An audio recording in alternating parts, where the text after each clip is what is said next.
cryptids.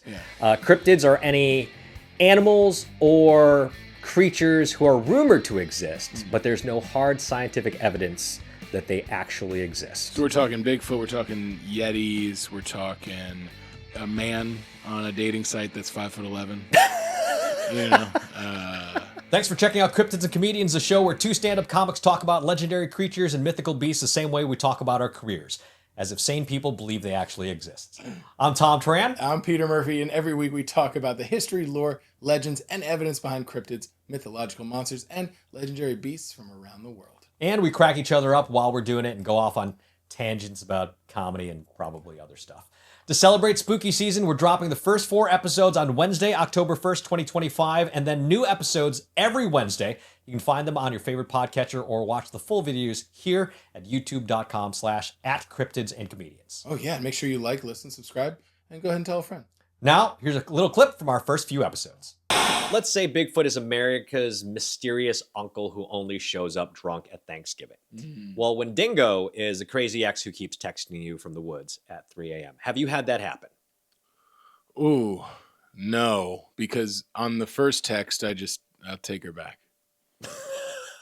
You take her back on the first text? Yeah, you don't have to text me 100 times. You don't have to text me twice. You don't just play hard to get just a little bit? No, I love too hard. All right. If someone from the Henson Company, ended up in Florida, I'm sure they could have brought their big snuffleupagus costume. True. Who has a snuffleupagus costume? You'd be shocked at the type of things that wash up in Florida storage units. I bet I would record not. stores. I bet I would not be shocked. Let me ask you this. So that Chinese restaurant died. Let's say, but that was your favorite, right? Just the best Peking duck. Right. Anywhere. I've yet to find a place that tops it. Let me ask you this. Let's say, okay, so that place is dead.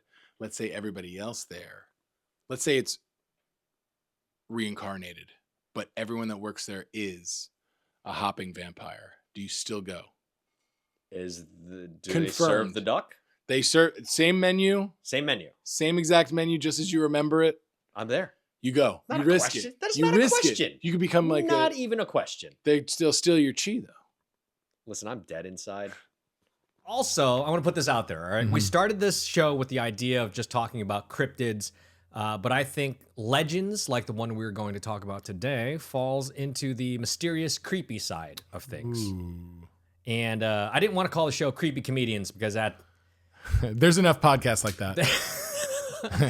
And, he just lives happily ever after. That's how you think the story of Sleepy Hollow ended. It doesn't? No. Okay.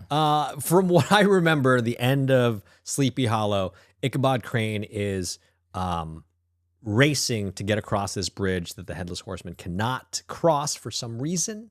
Ichabod never returns home.